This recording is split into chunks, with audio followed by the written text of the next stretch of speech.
Ay, hindi po. Iba pong office po yun. Ibang office po. Kaya maalam talaga sa daan eh, no? Kami sasakay siya. Okay, okay.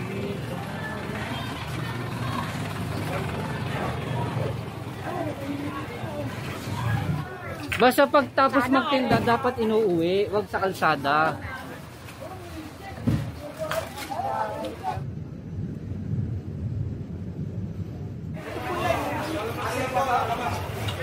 Hindi, sasampalan namin sa truck.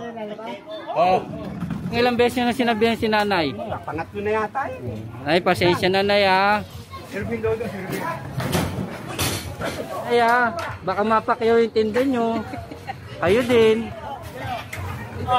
Yakay mo na dito. Sampa mo kayo. Aba!